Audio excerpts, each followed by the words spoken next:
You see, you can't come up with one thing. But you're right. You're a doctor, a shrink.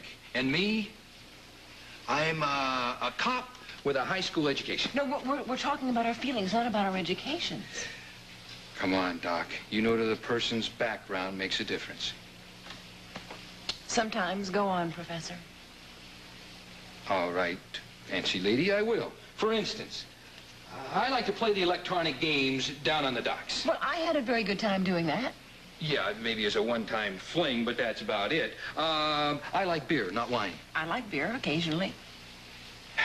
Occasionally, just to keep me company. I like bowling. I like bowling, too. Why don't we ever go bowling? You know, I like jumping out of airplanes without a parachute. Now, that could be intriguing. Why do you have to be so damned agreeable? What's wrong with being agreeable? All right. I can see right now that this obviously I have made a mistake here, so we will not talk about it anymore. I'll tell you what, I will stay here until I get my hands on that strangler. And once I do, I'm out this door, and you can forget everything that's happened. Happened, Roman? Nothing has happened at all. It's like you're trying to reject me before I reject you. Doc, I'm sorry about all this. No. Come on, now. I'm the one who's sorry.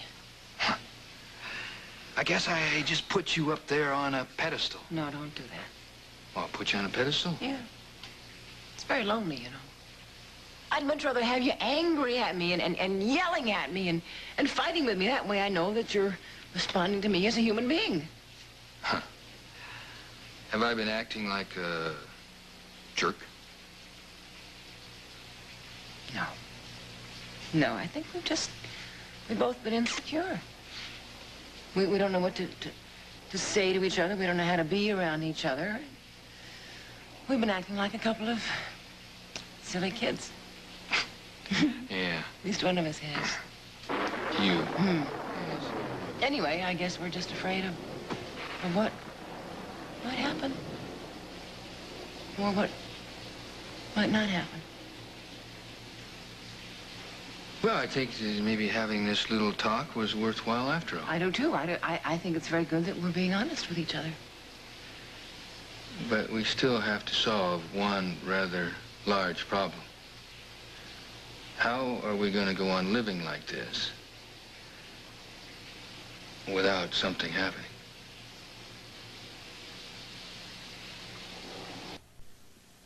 I'll check with you later. No good news, huh? Can you believe that the only clue we have is that silk scarf? Well, that's not a bad start. Did you hear what I said? I said the only clue. We have no fingerprints, no footprints, no sign of forced entry, nothing. Roman, please try to calm down. Oh, sure. We've got some nutcase on the loose out there who's attacked a 21-year-old girl for the third time in 6 months, and you tell me to take it easy? You know what I mean. You can't function when you're like this. As far as this case is concerned, I haven't been functioning at all.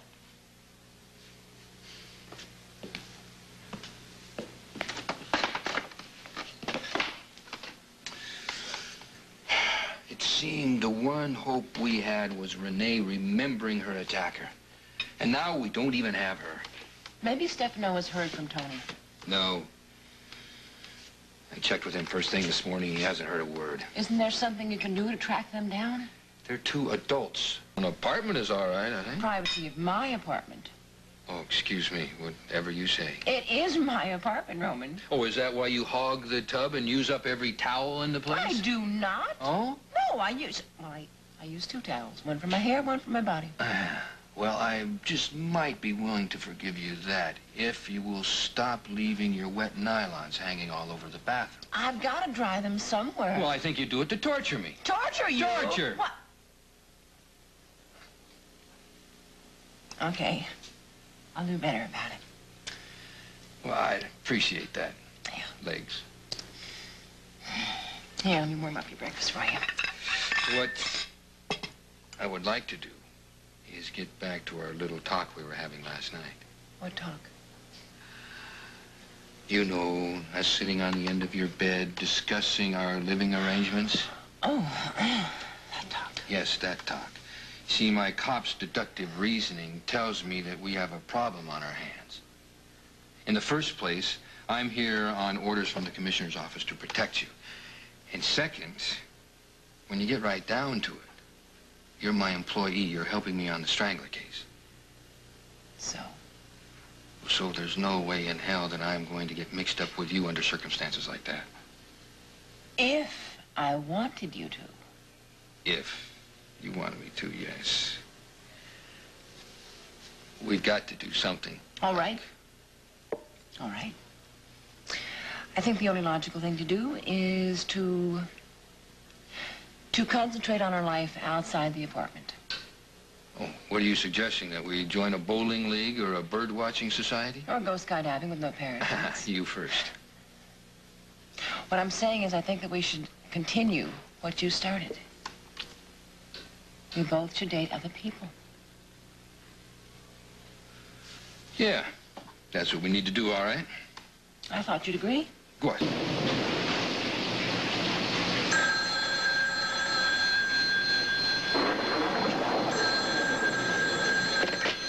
Hello? Have you got that front door double locked?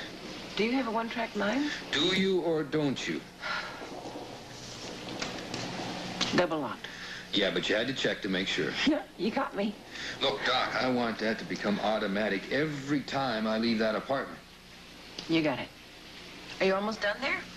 Yeah, just leaving so I can come home and grab a quick shower. And then pick up your date.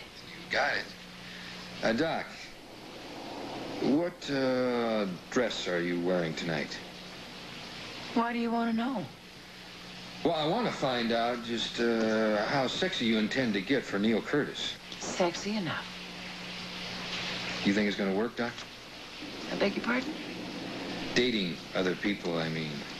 It's getting pretty difficult for me to keep my hands to myself, or haven't you noticed? Oh, I noticed. Well, if your plan doesn't work, I guess I can always go in for the cold showers. Roman, what about Anthony and Renee? Well, we haven't gotten anything from the APB. It sure would help if we could locate Tony's silver convertible. Come in. Marlena, I'm sorry to impose on you again like this. You look exhausted. What's the matter? I tried to sleep, but I just couldn't. What has Roman Brady done in order to try and find Anthony and Renee? He's got an APB out. That's all he can do. They're of age, Lee. But they're also half brother and sister, Marlena. Why haven't you told Renee the truth? It's because of Stefano, that's why. I would think he'd be proud to have a daughter like Renee. No. I was afraid that he would take her away from me the way he seduced all of his other children away from their mothers. Like Anthony. His mother took him all the way to Australia when he was just a child, just to get away from the influence of the DeMere family. And yet when Anthony was of age, he sought out his daddy. Children of divorce sometimes do that, though. Because they want to feel love, because they're curious. Any number of reasons. Renee may do that herself when she finds out. No. She has to be found. She has to be found before it's too late. Why don't you have a little more faith, Lee? Because he's a man. A man with a man's need. He ran off with Renee to save her life, you know. No. I know him. What makes you think that he is so insensitive that he would seduce Renee? Or is it Renee you don't trust?